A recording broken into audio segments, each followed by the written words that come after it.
Hello, my name is Nandini Chatterjee Singh from UNESCO MGIEP. Welcome to the launch of the Rethinking Learning report and the launch of the Global Collective for Social, Emotional and Digital Learning. This 35-minute program will start with a panel discussion with children, followed by the launch of the Rethinking Learning report. We will then have short messages from the Director of UNESCO MGIEP, Dr. Durayappa, and Dr. Richard Davidson, a world-renowned neuroscientist, followed by the launch of the collective.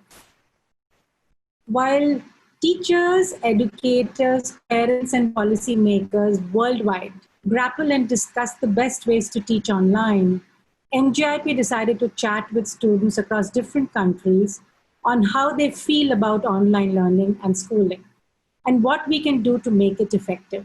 Let us start this panel by requesting our kind and bright young children from 6 countries to introduce themselves, okay? Young students, welcome and hello. I would request you to start this panel discussion by introducing yourselves one by one. Let's start with Afghanistan. I'm Abu Bakr Sadat from Abdul Ghafoor Nadim High School, Kabul City in Afghanistan. I study in 10th class. Thank you so much, Abu Bakr. Whom do we have from Bangladesh? Hello, everyone. I'm Mahira Mamoon from Bangladesh. I study in class 9 in Summerfield International School in Dhaka. Okay. And we have somebody from Bhutan. And who is that? Hello, everyone. My name is Anil Suba. I'm from Bhutan, and I'm 9th grade student studying in Minigan Central School. Thank you. And we have somebody from India too. Hello everyone, my name is Tejas Shukla. I study in 9th College International School, Greater Noida. And who do we have from Japan? Okay. Hello everyone, my name is Ryo Tanakashima and I study in high school in Japan. And which city do you live in? Which city do you live in? In Aichi. Okay, okay. And we have somebody from South Africa, the country of Nelson Mandela. Whom do we have from there? Hello everyone, my name is Amara Johnson. I'm from the Leadership College, Class 8B. And which city do you live in, Amara? Cape Town. Cape Town, okay, okay. So thank you so much for joining us from different parts of the world. It's amazing what the world of online learning can also do. We are getting to talk to all of you at one time on this very special occasion. You all know and are probably battling it right now because of COVID-19. We've had a shutdown of schools, and I guess all of you are doing online learning. Is that right? Yes? Yes. Yeah, Yes, ma'am. Yes, ma'am. So, are you missing school? All of you? Yes. Yes. Yes. Yes, ma'am. What's your Yes. Anil, what do you miss most about school? I missed my friends and conversation with teachers, ma'am. Okay. And what about you, Amara? I miss my friends and the interactions with the teachers and talking to my friends in class. Okay. But you know, nowadays with WhatsApp and Snapchat, I would have thought you would be chatting with your friends, you know, so you wouldn't be missing them so much. So what that online chatting on WhatsApp doesn't work? Abu Bakr, would you say something about that? Yeah, I chat with my classmates at WhatsApp or Messenger, but the atmosphere is not the same. Yes, it say that we joke in the message, but it's not the same. The feelings are not the same, and this is the matter. Okay.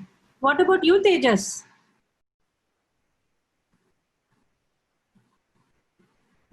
Do you also feel the same way? Tejas, did we lose you? Okay, there you are. Yeah. What do you feel about online chatting with friends? Does it work?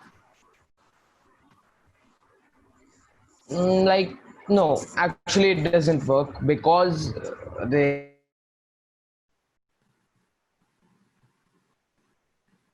I guess Tejas has had a little problem with his link and will probably come back to it. Would you want to add to that, Myra? What do you feel about it?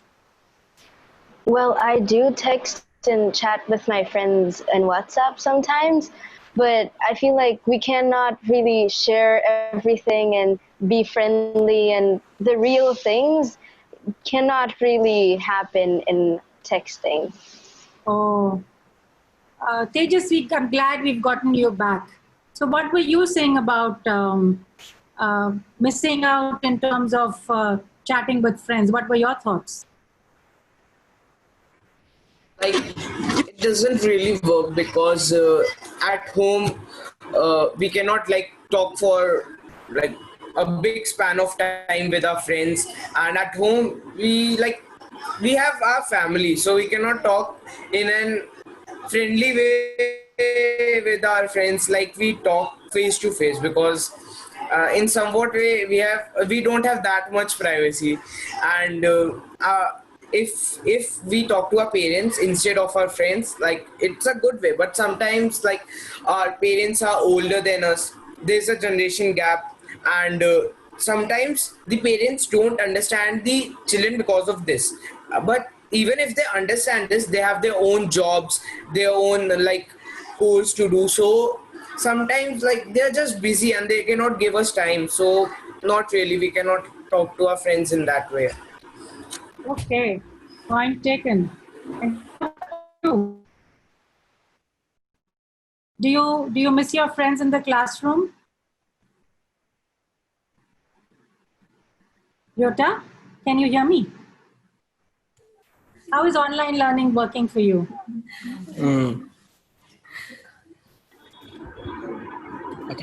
I attend to the online learning, but I miss playing with my friend, and so learning is not so enjoyable. Okay. So what I'm hearing from all of you is you are missing the social connect, which a classroom brings in. Just being with friends and being in a cheerful atmosphere with the noise, with the laugh, with the pulling each other's leg, that puts you in a good mood. And that joy which you feel being with your friends in the classroom actually does help your learning too. So you're missing that very much. And I think all the positive emotions that arise out of being with friends is something that is lacking in this digital medium. So, how about if we change the environment a little bit and ask your teachers to give you social breaks? Okay. So, suppose we set aside 15 minutes in the morning and 15 minutes in the afternoon when you're having classes, where you can come online together and chat with your friends. So you can imagine what a noisy chat room it's going to be, but I think you all are going to like it. Do you think you will like it? Yes, ma'am. Yes, Definitely. ma'am. Yes, ma'am. I don't Yes. know how you will hear each other, but just Yeah. faces tells me that this is something you would be willing to try, and it might be worthwhile doing an experiment with that. So shall we try that? What do you say? We'll all go and send this message to the teachers, okay? So give me a thumbs up if you agree with it. Yeah? Great. So we'll try and send this as one recommendation from this panel, okay? Now let's get to online learning, okay? The process of learning is going to be important for us. So how can we make that a little more fun? Because somewhere what I'm hearing is that if you are in a good mood, you will learn and are happier to learn. Okay. So let's find ways to make online learning more fun. Okay. Let's start with Tejas this time. Tejas, do you have any ideas on how we could make online learning more fun? Oh, Tejas's video is off. Okay, I guess he's gotten a little busy probably, or maybe his link is bad. We'll give him a few minutes to come back and maybe move on to Anil. What do you say, Anil? What should we do in the classroom that can make it better and more fun and engaging? First of all, I'd like to thank ma'am for giving me this opportunity. So it might sound a little bit weird, but starting the class with the mindfulness is a lot more fun and effective than any other ways. Do you have mindfulness in school in Bhutan? Yes, ma'am. Okay. We follow every morning. Okay. And you think it helps? Yes, ma'am. Okay. So how do you, can you do a mindfulness exercise for us? I can try, ma'am. Okay. I'm not master at it. Let's all do a short, keep it short. Okay. Let's do a Yes. mindfulness exercise with Anil, and he will guide us. So everyone find something somewhere comfortable to sit, relax your shoulder. The back should be straight. Hands on a thigh or any comfortable place. You can close your eyes if you want. So let's start the mindfulness practice. Take a long breath in and hold for a second. Hold it, and let it go.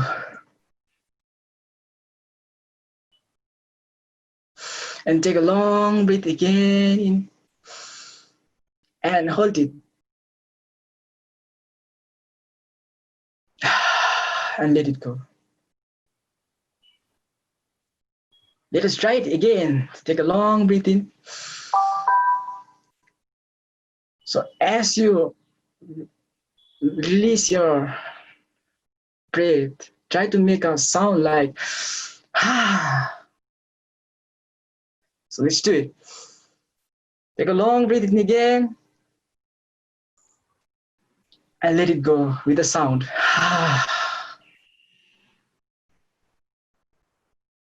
Slowly you can open your eyes.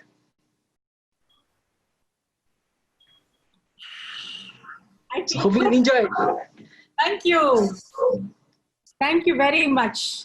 I think that created a nice little space for us too. Okay, we've established this as a common space now for this panel discussion, and so here's a take home for teachers, maybe even parents too. It might be wise to start doing mindfulness exercises together and have children read them rather than have adults read them. It sounds Yes, ma'am. so much more fun. We should really do this, because in today's time there's so much digital screening. Like, we also need to relax our body, whole body, and it like when we close our eyes and think for 2 minutes, it gives rest to our eyes too. That's a great idea, Tejas. Thank you so much. And I'm so glad you're back in the conversation too. We missed you earlier. So maybe next time when you have online learning class, you can do a mindfulness exercise. Tell your teacher that I would like to start the class with a mindfulness exercise. Again, it's the same thing. Teacher doesn't let us speak. It's only one way. So how can I tell? We will address that. We'll say one time, I'll send in a note to the teacher separately. That this time, give him a chance, and maybe this will transform and come into all the classrooms in your school. Who knows? So maybe Anil can also help me. Sure, and you can do a joint exercise together. Lovely. Yes. Thank you. Saying about teachers not giving you think there isn't enough time for students to speak? Yes, because like the span is short and the syllabus the teacher has to cover, it's very large. So the teacher is like, I'm telling you, you understand or not, my work is done. I've told you, okay, it's up to you. You understand it. And unlike like if you join coaching centers for higher education, they in this online platform, they give you recorded video of the classes also. But in schools, like if you want to revise sometime, like if we missed a class and we want to revise it, we don't have that recording, so we can revise or something like that. So this should also happen. Okay. So you would like more time for students to ask questions and more interaction in the classroom. Yes, ma'am. Yes, ma'am. Sure. Well, very well taken. Let's move to Amara now. Amara, what would you want to change in online learning these days? Oh, I miss play. So like the online learning games could be used to teach better and as a better technique to learn better. So there are various online games that teachers could use for us to learn with. Okay. Have you seen any of these games? Amara, have you seen any games like this? So I know there are games which you can use for math now, for history also, and that's maybe a great idea. Yes, I've seen There, it. yes, there are some quizzes like in Yes, personally I've for the like I'm doing preparation for higher classes. So in that academy we play Kahoot, and it's like a quiz, and it's for competition. It's a very competitive quiz, and it shows the position, who's first, who is second, who is third. No matter you are 1,000 or what is the number, but it's very fun playing it. Okay. Yes, Amara. Thanks, Tejas, for that. So Kahoot is something we could use. Amara, what were you saying? We lost your voice in between. Okay, hopefully it will come back and we'll be able to hear some more about what Amara wanted to yes. say. What Sorry. about, I said we missed what kind of games you wanted to use in the classroom. Oh yeah. We have stormy weather, so the connection.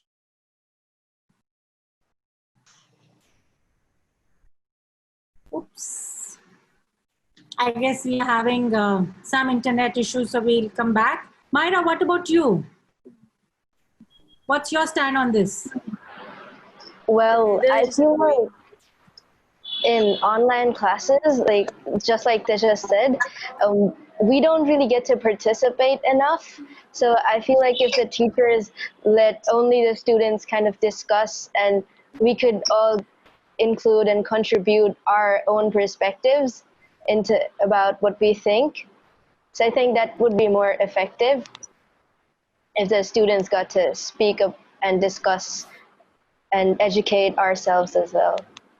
So dialogue and discussion is what you want to bring into the classroom much more, rather than Yeah, exactly. hearing a point of view, and Yeah. also get different perspectives in. Yeah, I feel like we kind of get distracted in the middle of lectures. So maybe if we had fun and discussed the topics, it would be much more fun. Okay, great. And which takes me to Abu Bakr. I remember you saying you missed your friends. Would you want to add into this feature a little further? Yes, of course. One more thing, that the students are not allowed to turn on their mics and raise any question. And one more change that we want is that the mood of our teachers, they are too much serious, they are not sociable, and they always are serious and telling us like this. Yes, this is the problem that we had. They should change their mood, because we want to change the atmosphere. We shouldn't feel that we are not in the class or on that environment. This is the main thing that I want to mention. And also I agree with other mates as well. Okay, so teachers need to become less serious in the classroom. Yes, of course, they should be sociable, because the students should feel comfortable. Otherwise, they will feel so stressful. Ah, I like that. So, you bring up a very interesting point, Abu Bakr, that moods are contagious, they're infectious. They are like the virus. If you are in a good mood, the other person also becomes in a good mood. If you are in a strict mood, the other person also becomes in a stressed mood.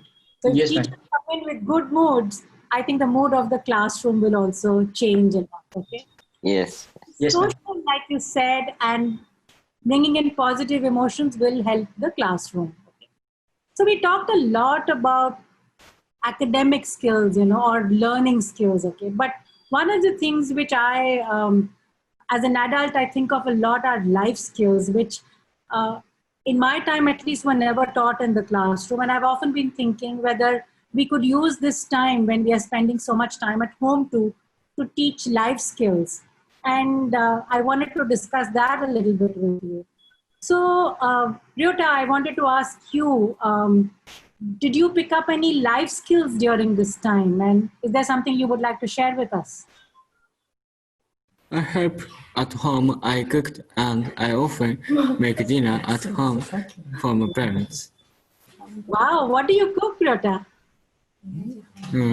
Hamburger steak, fried rice, and stir-fried vegetables and meats. Oh my goodness. Those are full meals. That's amazing. Wow. Anybody else wants to add to this? Yes, mom. One more skill that I found during the COVID-19.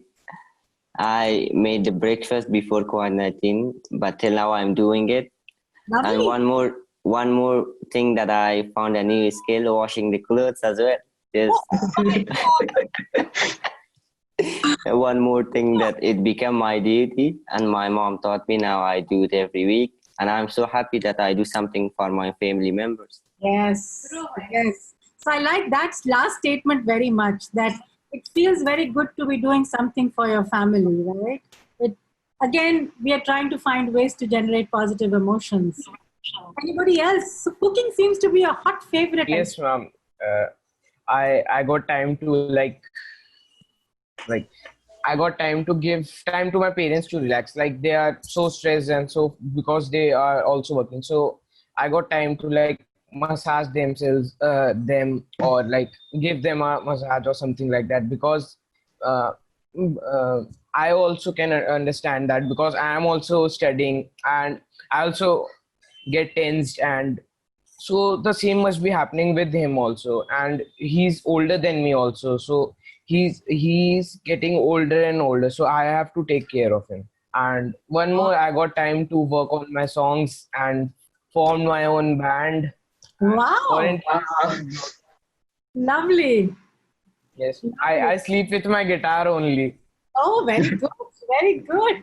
Very nice. So we must have another final discussion where all of you will come and share all your skills. What about you, Myra?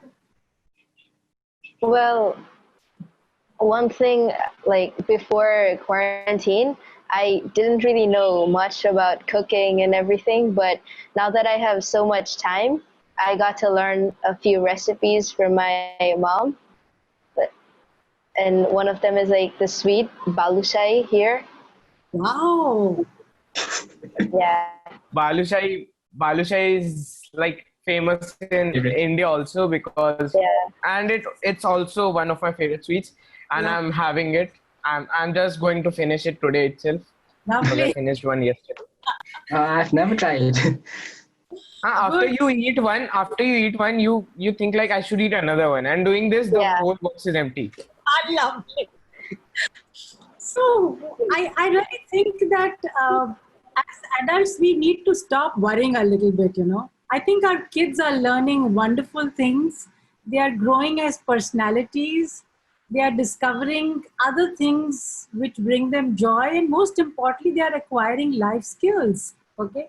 It's okay if trigonometry takes a backseat for 1 year, or the war fought by the French or World War II takes a backseat right now. You know, maybe it's time for our kids to learn some life skills and bring back the joy of learning into their lives.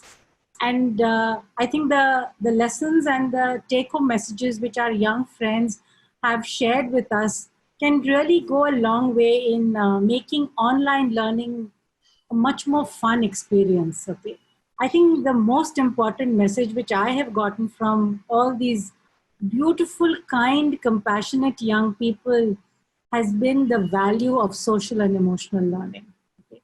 We couldn't have had a better bunch of people to have gotten this message across to teachers, policymakers, educators, parents, everybody out there.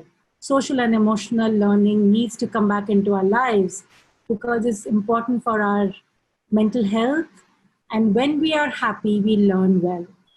And so this is a perfect time to be able to bring and invite our students to release the Rethinking Learning report. I would request all of them to hold up their devices and show the cover of the report, which will act as the official launch of the Rethinking Learning report.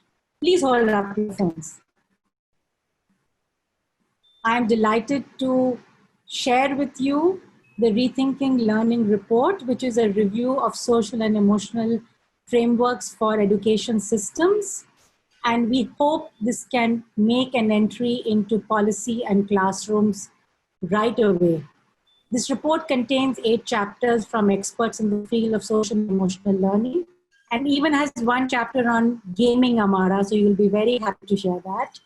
It also contains a summary for decision makers, calling on them to mandate these social and emotional learning frameworks into policy so that they can come into every classroom. Thank you very much, wonderful children, and the future is in very good hands with like you out there. Thank you so much.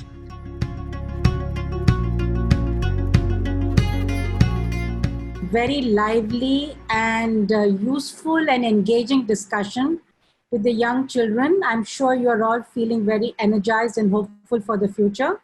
I now request the Director of UNESCO MGIEP, Dr. Ananta Durayappa, to say a few words on the occasion of the launch of the Rethinking Learning report. Hello, everybody. My name is Ananta Durayappa. I'm the Director of the UNESCO Mahatma Gandhi Institute of Education for Peace and Sustainable Development. I'm happy to be here today to talk to you about the Rethinking Learning report. Over the past 180 odd days since the COVID-19 pandemic hit the world, emotions of fear, anxiety, stress, frustration have been commonplace. We ask ourselves, can we and how do we manage these emotions that they do not dictate our daily lives? The good news is that science and evidence tells us that we can train our brain, just as we do for numeracy and literacy, to accomplish what we call social-emotional competencies through social-emotional learning. The Rethinking Learning report attempts to bring is a review of the literature, and it provides the guidance that we need if we want to mainstream social-emotional learning into our education systems. It provides definitions. It provides some of the understanding of the key characteristics of what a social-emotional learning program should entail. We are confident that this report will become a useful resource for educators, teachers, and policymakers who, I can confidently say, acknowledge the importance of social-emotional learning. And this report will provide the guidance in the attempts to mainstream social-emotional learning within education systems. At the end of the day, these pro-social skills are key for our own human flourishing, which in turn is an essential, necessary condition to build peaceful and sustainable societies across the world.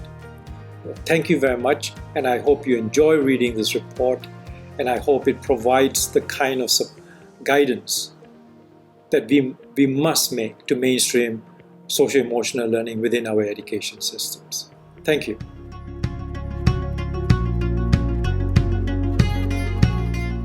Dr. Richard Davidson holds a very special place in our hearts. He is not only a world-renowned neuroscientist, but he's also part of UNESCO MGIEP's advisory board and governing board. And I would like to now invite him to say a few words on this very special occasion to us. Greetings, I'm Richard Davidson, and I am the founder and director of the Center for Healthy Minds at the University of Wisconsin-Madison.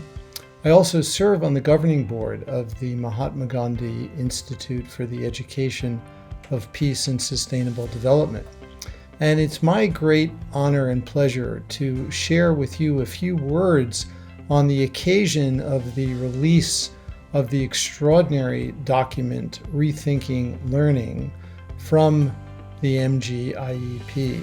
This document is a comprehensive review of social emotional learning, of the details of what social and emotional learning is, the scientific evidence behind it, and the practical details on how it can be implemented and disseminated at scale, and also the policy implications of the findings around social and emotional learning. The MGIEP is one of the leading organizations in the world in the researching and disseminating of information on social and emotional learning. This work really promises to equip teachers and, most importantly, children with the skills that they need to become successful in this world today. We know from scientific evidence that social and emotional qualities are a far more important predictor of later life success in young children than are academic and cognitive skills. So this work is critically important. This work is timely, and this work really is urgent. It's a public health need. We know that there are extraordinary and rising rates of depression and anxiety and suicide in young people. The pressures on them are increasing with each passing year. And in the current predicament of the global pandemic with the COVID-19 virus, the mental health challenges for our youth are even greater. This is really fertile ground for the adoption of the core principles of social and emotional learning, and the MGIEP is leading in the world in disseminating scientifically accurate information about these practices.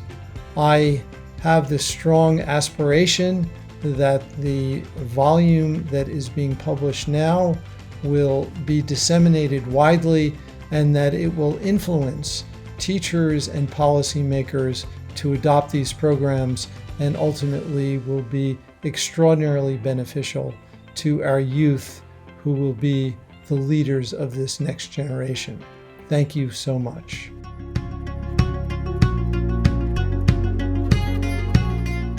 We are also extremely excited to announce the launch of the global collective of SEL and Digital Learning, which includes governments and other stakeholders at the hands of the Honorable Minister of Education from Maldives, Dr. Aishnat Ali, and Minister of Education, Sports and Youth Affairs from Sri Lanka, Mr. Dullas Allah Peruma. I request the two ministers to say a few words on this auspicious occasion. Assalamu alaikum. Teachers, educators, boys and girls, ladies and gentlemen. I am deeply honored to be here at the launch of Rethinking Learning, a review of social and emotional learning for education systems, and the global collective on SEL and digital learning. The COVID-19 pandemic has taught us many lessons. Two key lessons that stand out are how much more work we need to do to strengthen digital learning. As of July 2020, more than 1.18 billion students in 143 countries and nearly 60.2 million teachers have been affected by school and university closures. In Maldives, more than 91,000 school-going children haven't gone to school from March till end of June. What we have now is just a start, but we must explore the full potential of what the digital medium offers in new pedagogies. To connect us as one global society working towards a common goal of peace and sustainable development. This brings me to the second lesson, the need for emotional resilience. And I am so happy to see UNESCO MGIEP take lead in this, and I welcome our partnership to pilot 2 digital SEL projects this year to foster key global citizenship skills. My heartiest congratulations to MGIEP for releasing the SEL review publication and launching the Global Collective on SEL and Digital Learning, 2 very important and timely initiatives the world needs. I invite friends and colleagues from other member states to join this crucial initiative for a shared cause. Thank you.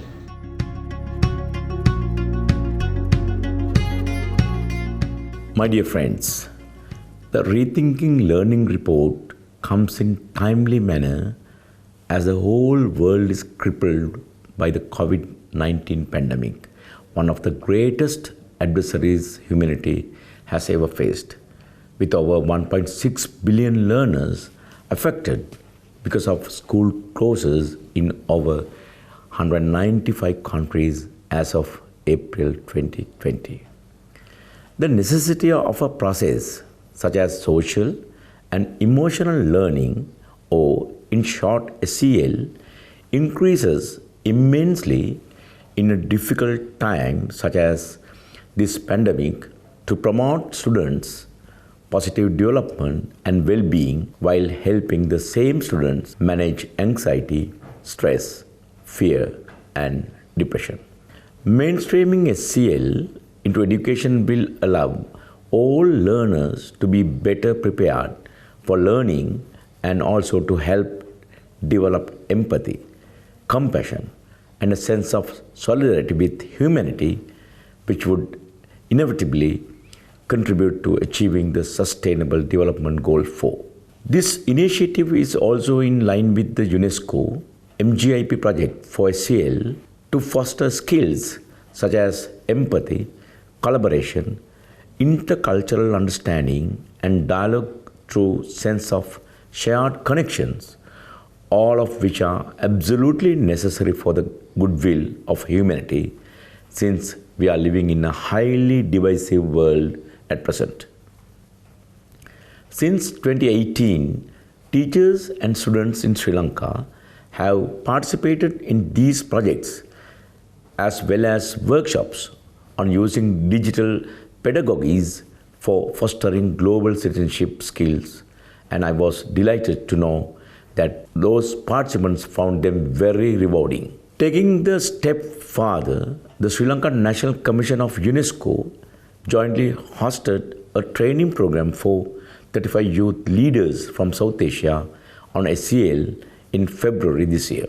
Our country is deeply committed to advancing in solidarity with UNESCO, MGIEP and its partner countries and stakeholders who are in this global collective for SEL and digital learning in its mandate. In all sincerity, I take great pleasure in inviting friends and colleagues from other member states to join this crucial initiative for a shared cause in the name of humanity. Thank you very much.